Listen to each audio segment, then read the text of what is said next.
Welcome to Mercy Medical Center's live webinar.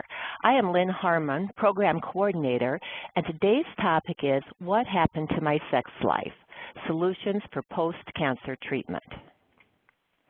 Joining us is Erin Sullivan Wagner, Associate Certified Coach and founder of Sex Intimacy Cancer. After her discussion, she will take questions from our audience. To submit your questions after the webinar, hover your mouse over the green bar at the top center of your screen and then click on the Q&A icon at the right side of the strip. If you don't see the icon, click on the arrow at the very far right and then click on Q&A. Do not click on the chat icon. Then, from the drop-down box, select Host and type in your question. Your questions will be confidential. Well, I'm very happy to welcome you to our webinar today, Erin, and I'm going to turn the mic over to you now so we can go ahead and get started.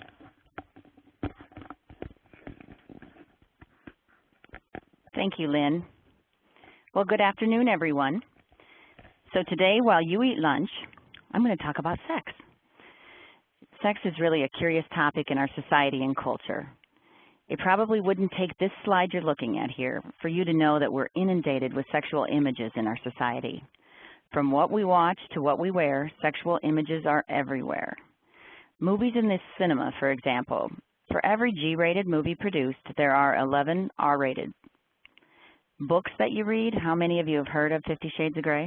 With over 70 million copies sold to date, it's obvious our society is interested in reading about sex. And the music industry. The music we listen to, over 90% of all song lyrics are written about love and sex. Billboards are covered with sexual images, and the fashion industry follows suit. So we write books about it, magazines are covered with it, we sing about it, we read about it, we watch it in movies and on primetime TV, and we definitely joke about it. But how often do we have meaningful conversations about it? How many of you have had a meaningful conversation about sex in the last week? If you did, was that conversation with your spouse, your lover, child, friend, colleague, or medical professional? We just really don't have these conversations, do we? It's a difficult topic to talk about in our culture.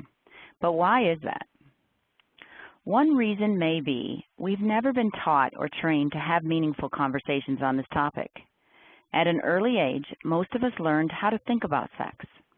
I know I grew up in a strict Catholic household, went to a Catholic school, and my early messaging that I received wasn't always positive. Sex is never to happen before marriage, my mother always used to say, and if I ever got pregnant before I was married, I'd be out on the street.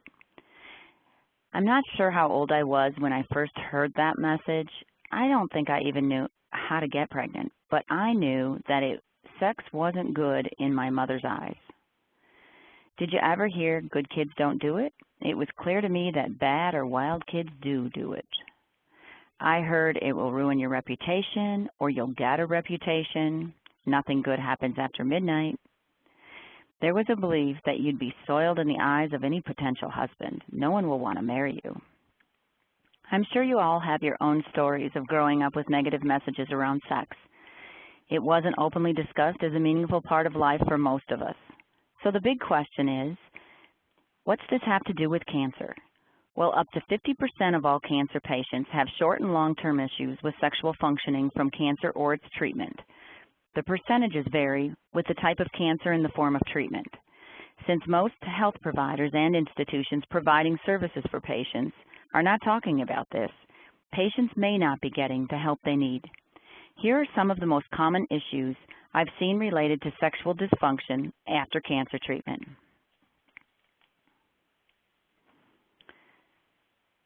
So the common issues: painful intercourse for women, erectile dysfunction for men, loss of libido, lack of interest, altered body image, and how to communicate about these issues. Causes for most of these issues can be from surgery, chemo, radiation, medications, pain medications, and our own perceptions of ourselves after cancer treatment. So the first one, it's probably the most common I hear about, is painful intercourse.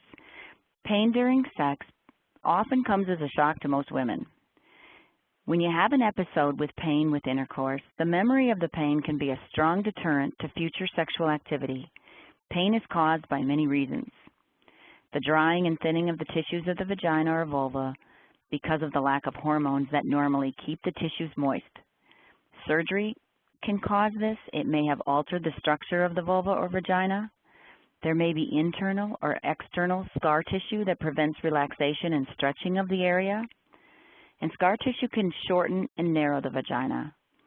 Pain with sexual activity can create a cycle of fear and an anticipation of pain that causes muscles to tense up, which then cause more pain. The cycle is difficult to break because the mind is powerful and memories linger. The second is erectile dysfunction. As you can imagine, this would be the #1 concern for the men I talk to. This is common for prostate cancer patients. For men, the loss in the ability to get or keep an erection has huge repercussions. Men often equate masculinity to their sexual performance and often equate sex with intimacy. The loss of libido. This is difficult, too, for the general public as we age, not just for cancer patients. It also can be caused by several things cancer-related and non-cancer-related. This issue is extremely difficult for couples as it is often in conflict with the way their relationship began or was before cancer. It can happen with no warning. You can just wake up one day not interested, not repulsed necessarily, but definitely not interested. Fatigue. Both physical and mental fatigue is common and can be long-lasting. The tricky thing about fatigue can look and feel like depression, and depression can make you feel tired and exhausted and look like fatigue.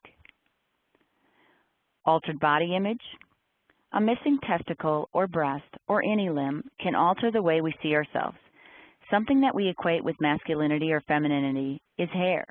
Not all of us knew what the shape of our head was before chemo caused our hair to fall out. What a way to find out. One patient said, "I used to have the luxury of crying over a bad haircut, and look at me now. There's no hiding cancer when you're bald." If everyone didn't know it before, they know it now. A bald head is the universal symbol for cancer treatment. And the loss of pubic hair can make a patient feel like they're 11 again, not very sexy. Weight gain or weight loss, along with urine leakage, all contribute to an altered body image. And these issues can cause other issues. It can become a cycle of pain and anxiety that is difficult to break. And lastly, very importantly, how to communicate about these issues. It actually is a common concern many patients come to me with partners, potential partners, and medical providers. How do we communicate about this?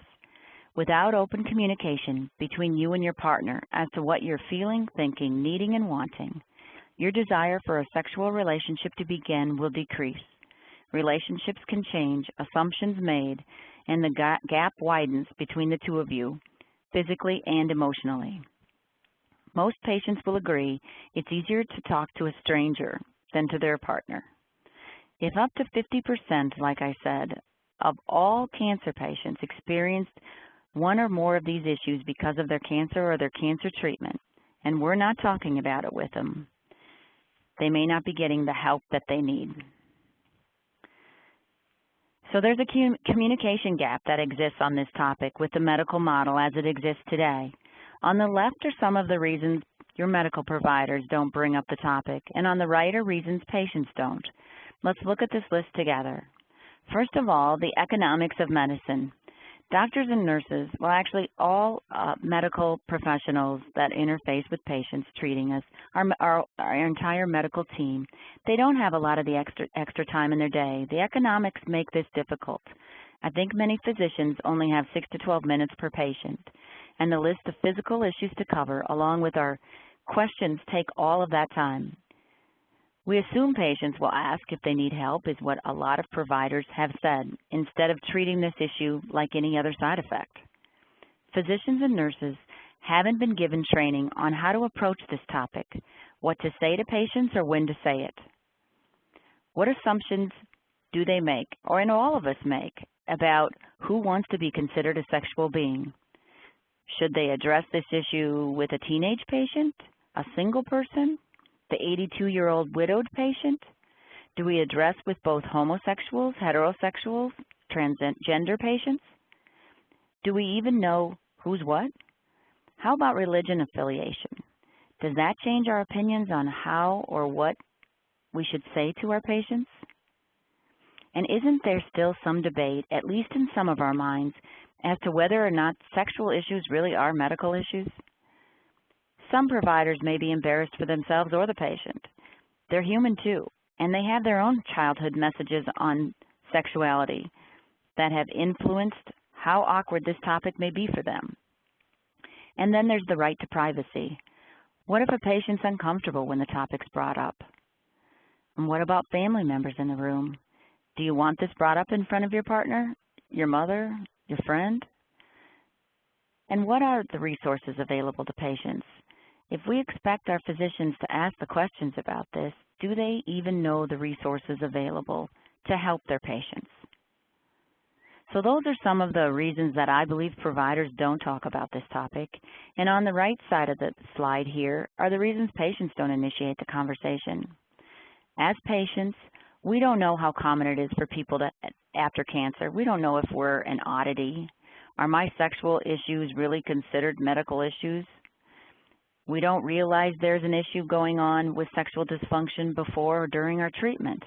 We aren't having much physical contact during our treatment because we're focused on the physical side of treatment.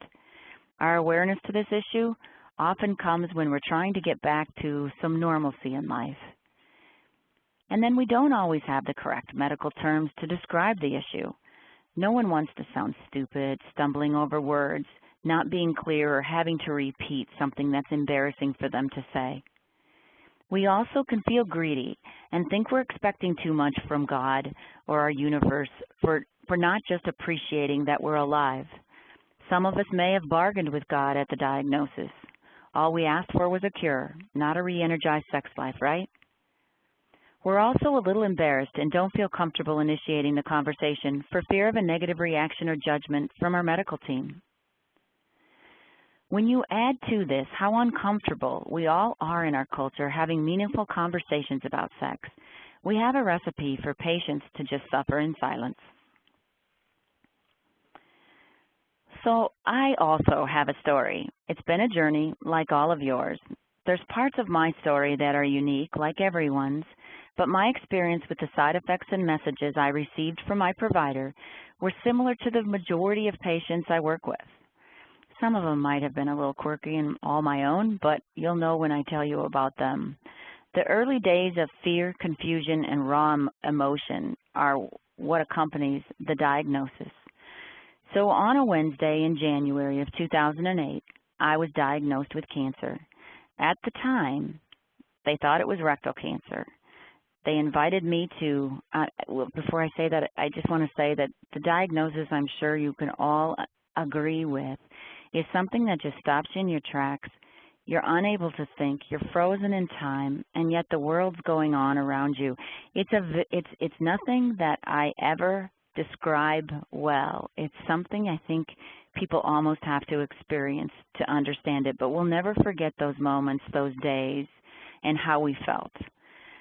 Well, when I was diagnosed, it was from a colonoscopy. I was diagnosed, they saw a polyp, they thought, at the very lower end of the rectum, so in the anal canal. They asked if I'd come back on that Thursday. Wednesday was the 16th of January. They asked if I'd come back on Thursday for a CT scan. After that CT scan, I was called and told that they saw some GYN characteristics to the tumor and thought possibly they needed to look further, that above the cervix, they saw a 4 to 6 centimeter mass on the CT scan, and they wondered if that was the home of the cancer. So now, on a Thursday, the diagnosis was advanced cancer. They invited me again to come back down and have a day of appointments, tests, medical histories, and examinations. I saw 4 doctors. The first one did a pelvic exam, and he said, "I really don't believe your cervix is cancerous. I think it might be anal cancer, and I wouldn't be having any internal rods of radiation," and he believed there would be no sexual dysfunction that would accompany my cancer.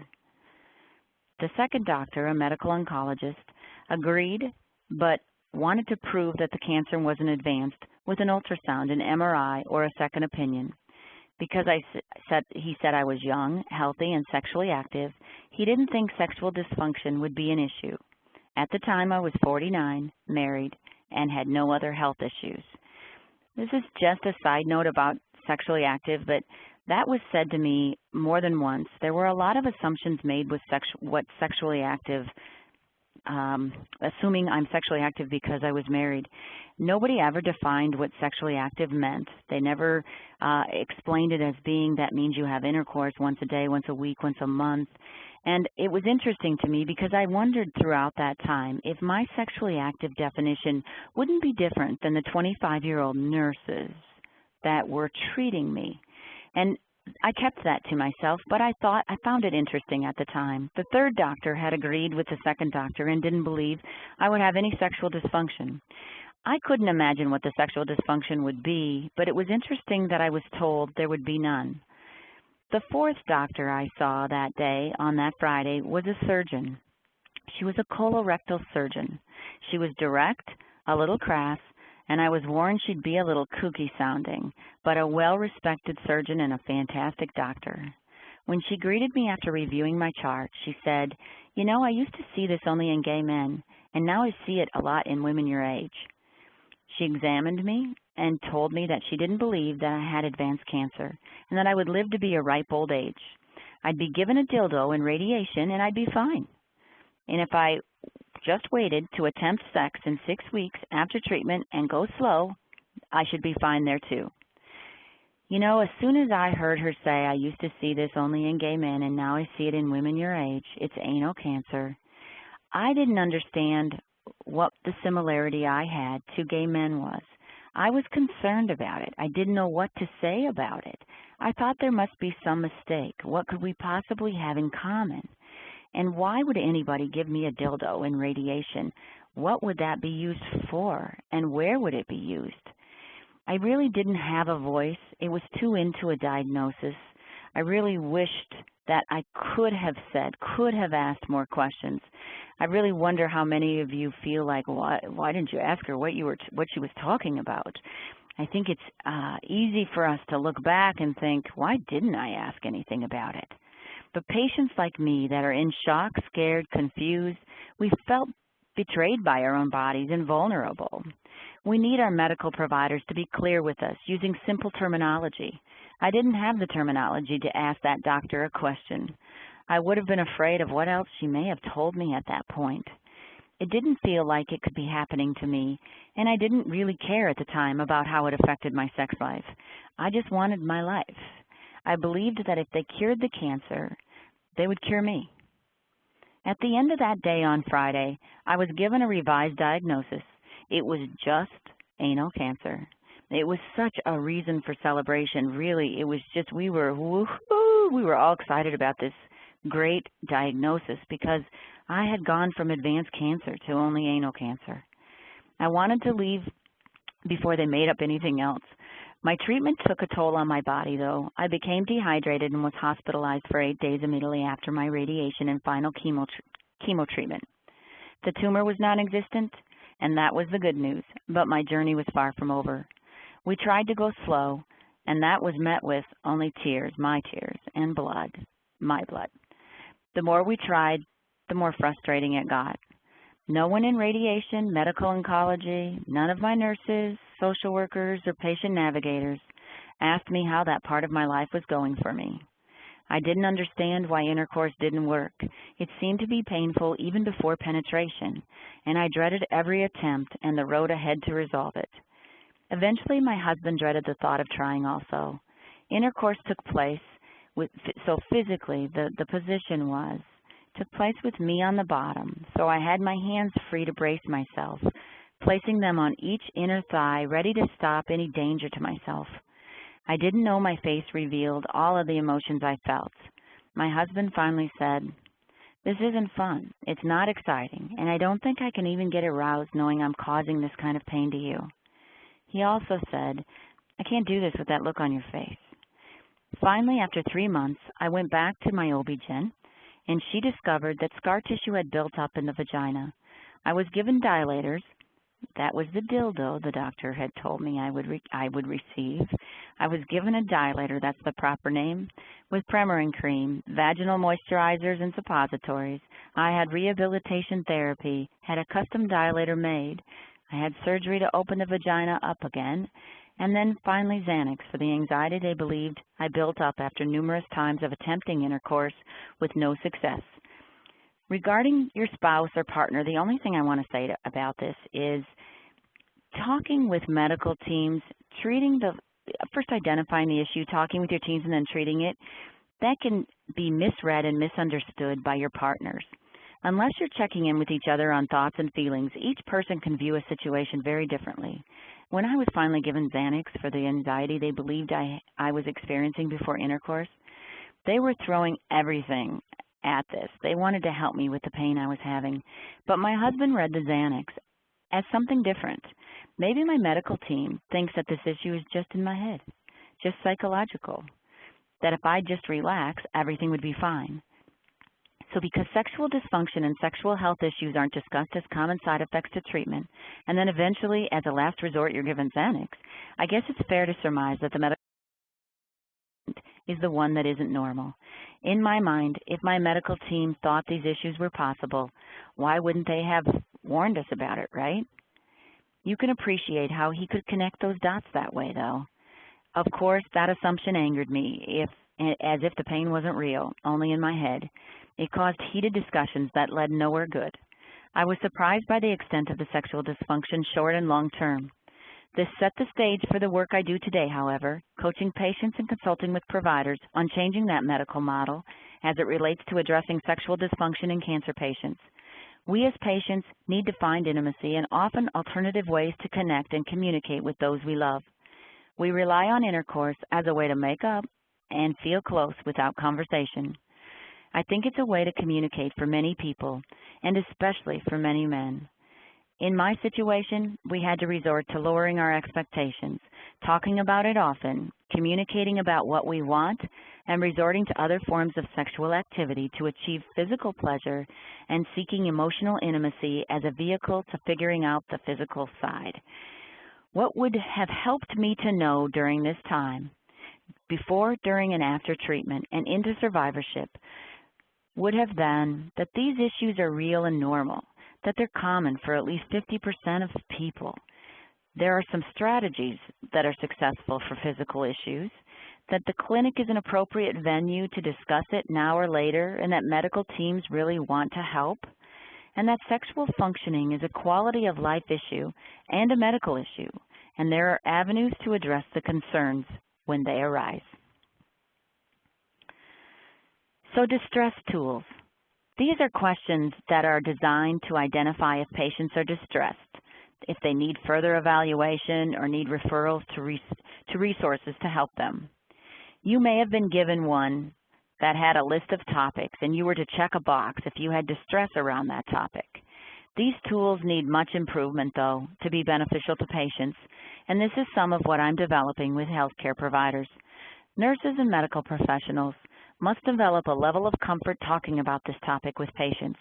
They need to be comfortable with their own attitudes about this and have good communication skills when approaching patients.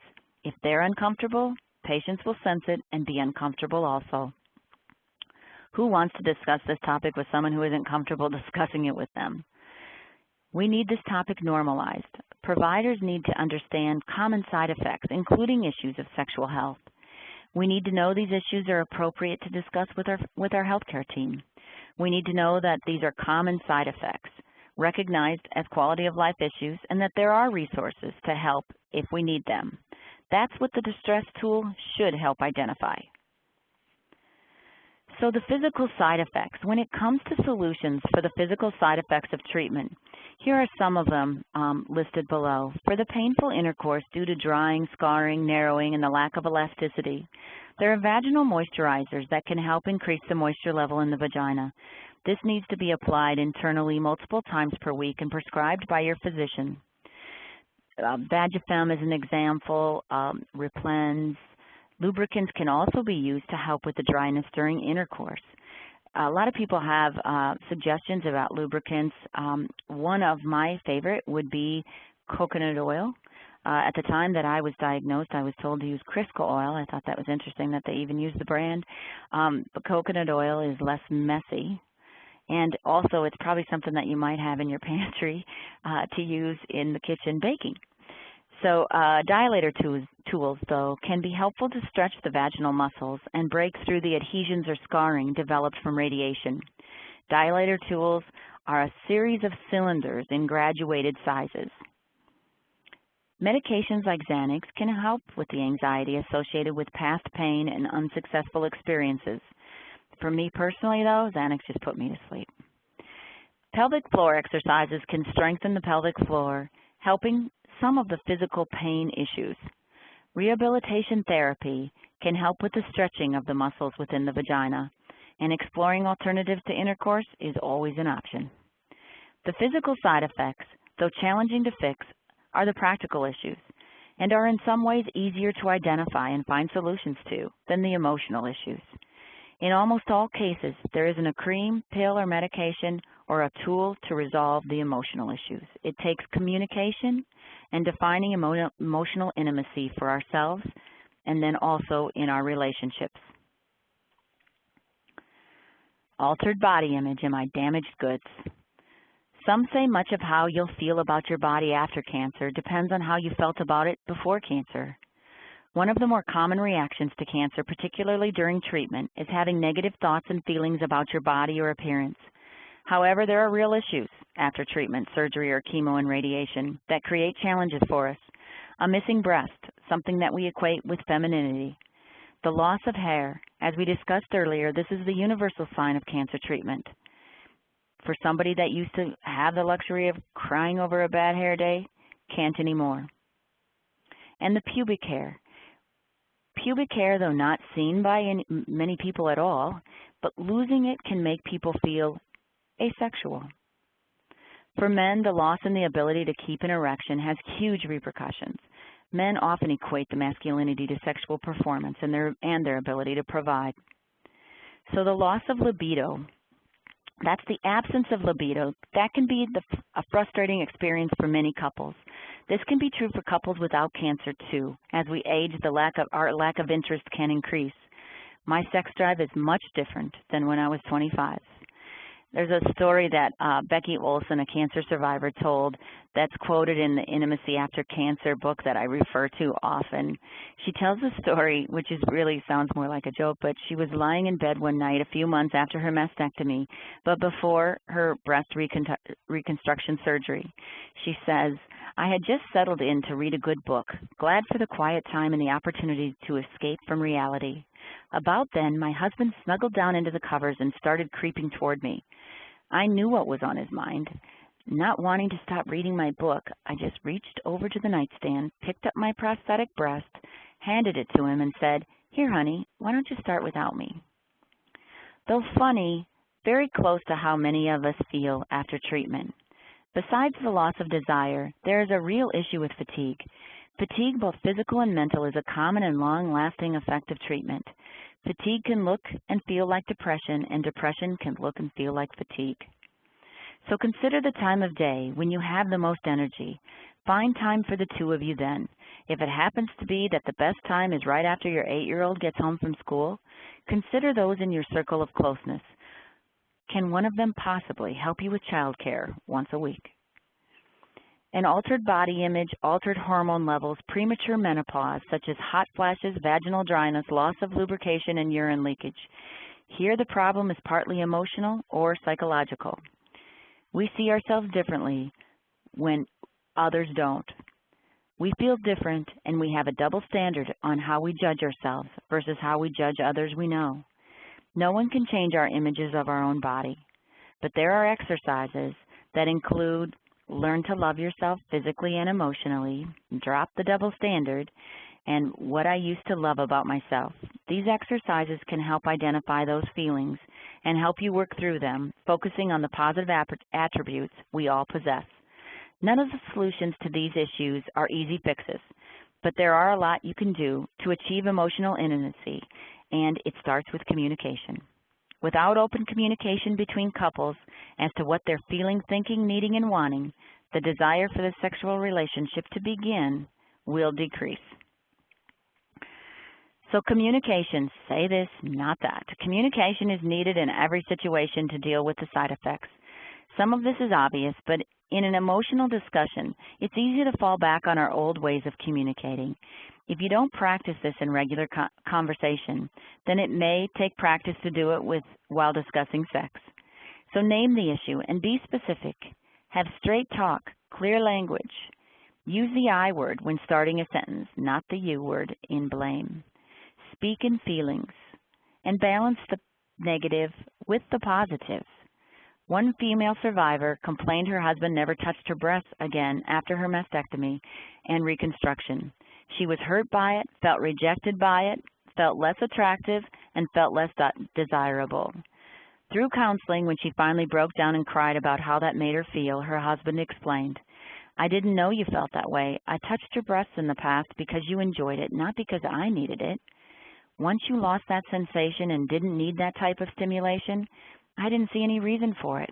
I did it for you, not me." We won't fully understand how our partners feel without communication about it. Often we assume the worst.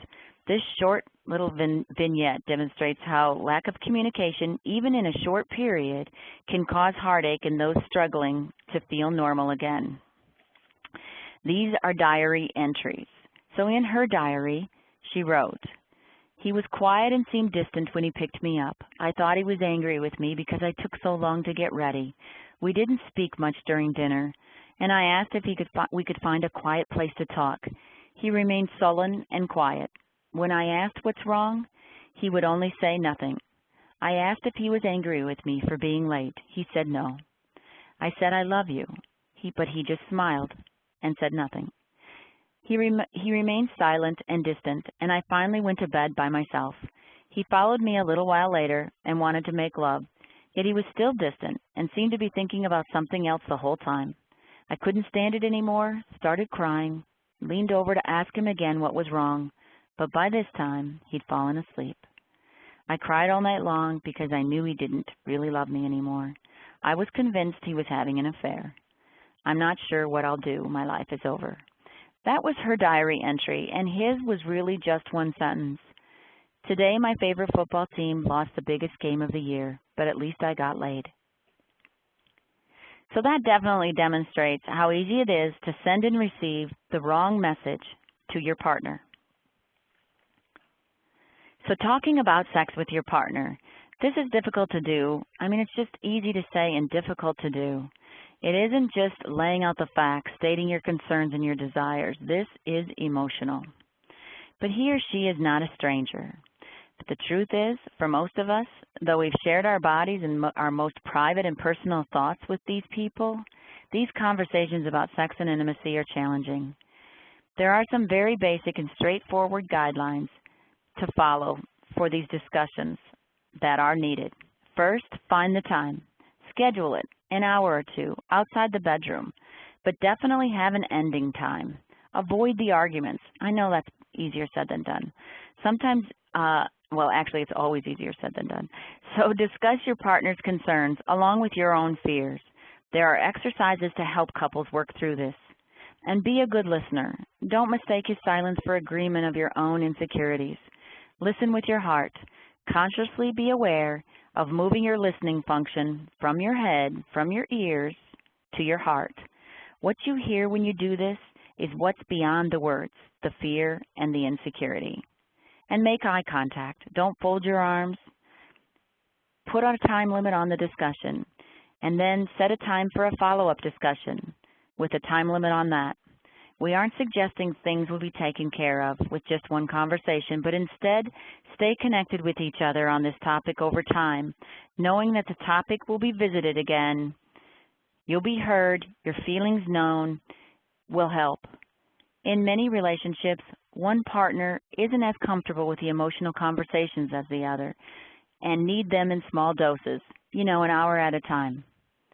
There are so many emotions that couples not dealing with cancer have to work through. In cancer, it can cause the stressors that just exacerbate the issues and create new ones.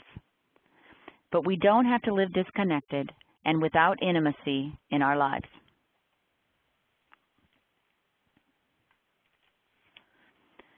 And though the issue of sexual dysfunction is the thing that got us here, what most of us are really looking for is intimacy. That's both men and women. This slide is kind of a funny little caption that I think probably most people agree with. For some, sex is intimacy, but for others, sex is just a form of intimacy. Intimacy is about being loved, valued, treasured, and acknowledged. It's really making that connection. When I say intimacy, a lot of men I work with will naturally think sex, and more specifically, they'll think intercourse. For women, it's mixed, but many have a very broad definition of intimacy. It includes the romance, the emotional connection, and may or may not include sex, specifically intercourse, at all. We all want intimacy, but our definition of how to get there may be very different. There are many ways to create intimacy for ourselves and in our relationship. An interesting truth about intimacy is that it can often be the way back to the physical relationship you're lacking that's been interrupted by cancer. So a solution for a couple having trouble with connecting physically can often be found by exploring emotional connections. So here's one area to start with, understanding your sexual scripts. It's how you express love and intimacy. It has a beginning, a middle, and an end, and it's individual to your relationship. This is the who, how, what, when, where, and why of your intimate and sexual relationship. People start to learn these scripts when we're children watching our parents and how they display affection to one another. Societal norms and messages from peers further influence our thinking and behavior. And when you enter into an intimate relationship, you develop a set of behaviors for what comes next. How do you transition from a non-sexual situation to a sexual one? It's in your script. For example, one script may involve sexual intercourse every Saturday night after dinner and a movie when you choose to put on your nightgown instead of your footy pajamas. It's a set of actions that occur in the same pattern. You may have signaled your desire to launch into lovemaking by turning a peck on the cheek into a passionate kiss. But after cancer, you might try to avoid the launch sequence for fear of having sex too early. Your launch sequence might also have changed since treatment. What felt good before may now be uncomfortable or even painful. Your script may need to be rewritten. In general, women prefer seduction, romance, and lingering foreplay. We want the lights out and like sex at night. Men typically want the lights on, spontaneity, visual stimulation, variety, and sex in the morning. Men want to see while women want to hear, "I love you." Often this script is nonverbal, developed over years of knowing what works for both of you. But after cancer, we're forced to rewrite our sexual scripts. Start thinking about it again and decide what you want from this part of your life. Your new script won't feel natural. It will take thought, work, flexibility. So lower your expectations and remember not to take yourself too seriously. Patients may have to change their sexual script, the way they make love, express their feelings, but desire, intimacy, and pleasure are still possible. So this is where you are, in a situation you didn't ask for, without a script, and unsure how to find your way through it. It starts with and ends with connections. Think of one non-sexual and one sexual thing you could change in your relationship to enjoy that time together more. Just one. Find the time to think through what's important to you and ask your partner the same thing. Start over knowing life has changed us, and specifically, cancer has changed us. Physically, physiologically, and most definitely, emotionally. Outer course. I know that's a funny word. I don't think it's actually in the dictionary. There are ways to find emotional intimacy in sexual and non-sexual ways. In most situations, this will involve communication, rewriting your sexual scripts, and finding the things that you find attractive in each other's personalities. Use outer course to help you rebuild intimacy using this concept. There are 2 sets of exercises listed on the slide, one involving sexual contact and the other has no sexual contact. So dance together. This one is my favorite. I think it works every time. Put on your favorite music, hold one another, and just dance. Turn off the TV and talk. Don't talk about the kids or the bills or any of the demands of life. Talk about dreams and hopes together again. And make out, if you remember how, with your clothes on like you were a teenager. Cuddle together. You can do this clothed or naked. Massage each other. Use scented oils if you'd like. I think massage therapy school should be a prerequisite to marriage. Shower together. Slowly lather your mate, run your hands over each other's bodies, and then feed each other. This can bring laughter and erotic feelings if you do this while closely staring at one another. So the sexual contact, intercourse, is just one form of intimacy. Find new sensual ways to feel close with your partner. It'll allow you to feel accepted, comfortable with your body, confident, and close to your partner. The American Cancer Society has some great exercises for couples dealing with these challenges. I use many of them with individuals, groups, and couples I work with. In the past, we had the luxury of not thinking about creating this part of our life. It came natural, good or bad. It was automatic. It was in our sexual script. Since cancer, nothing seems automatic.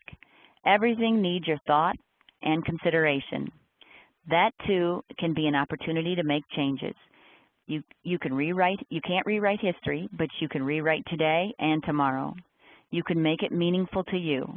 You can find new connections with those in your life. You can create new ways to express your love and affection and find intimacy for yourself and for your relationship. Well, thank you for joining me today over your lunch hour to talk about sex. And here are some of the few takeaway points to remember from our webinar today.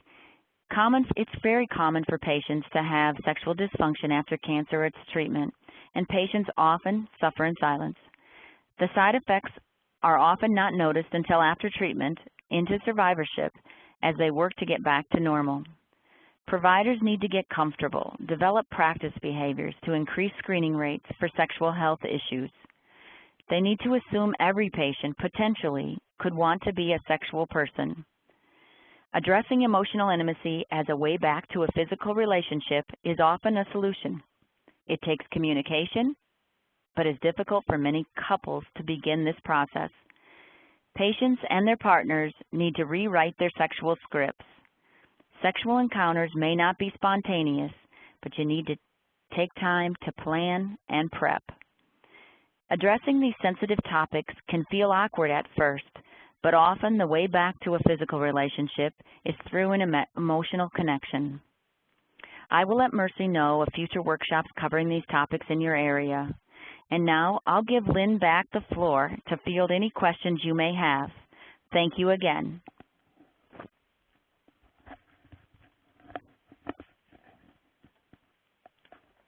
Well, thank you very much, Erin, for sharing this all such important information. To remind our listeners, your questions can be submitted by hovering your mouse over the green bar at the top of the screen.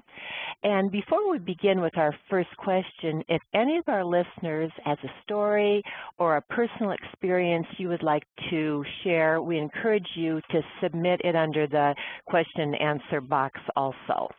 All your questions will be confidential. Before we get started with the first question also, I moved the slide ahead to a way to contact Erin if you have a question after our webinar concludes, and she can be reached there.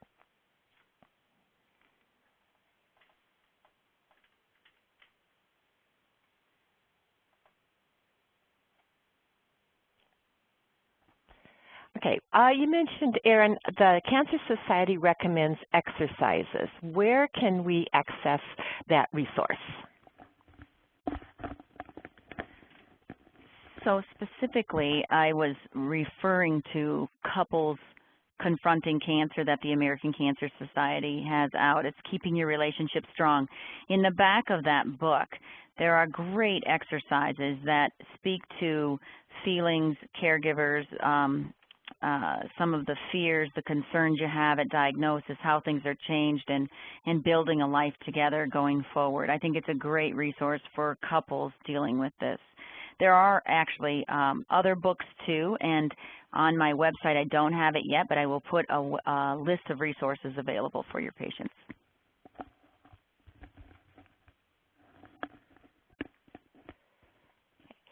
You mentioned checking with your doctor before using a moisturizer such as Replens. This is available over the counter. Why is it necessary to have the doctor recommend? So good question about that. People are pretty familiar with Replens. The reason that I suggest speaking to your physician is because there may be some other choices that your physician may choose for you to do or may suggest for you to do based on whatever the specific problem is that you're having. Because we don't readily, openly, always discuss this topic, it may be that your physician doesn't realize, doesn't know that you're having issues.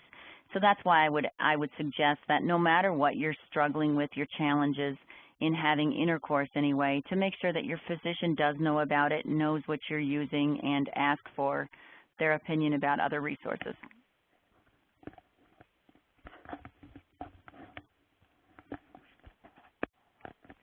Okay, next question.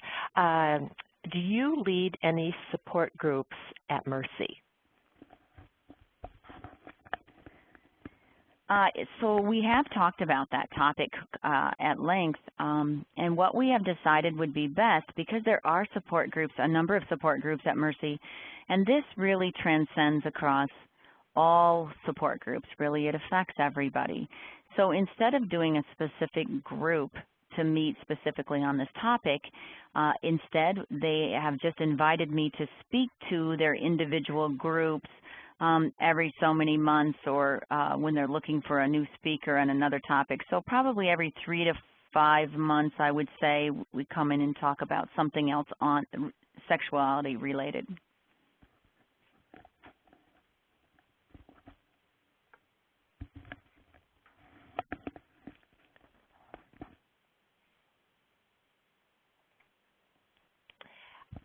Our next webinar topic is the ABCs of Cancer, Genetic Counseling and Testing with Kate Durda, a certified genetic counselor at the Halperine Cancer Center. It will be broadcast Tuesday, July 15th from noon to 1, and she will also take your questions after the discussion. A tape of today's program will be available at the website at the bottom of your screen, www.mercycare.org/live, and that will be available within the next day or so. You can always check back at this website for information about future webinars or to listen to any of the past webinars.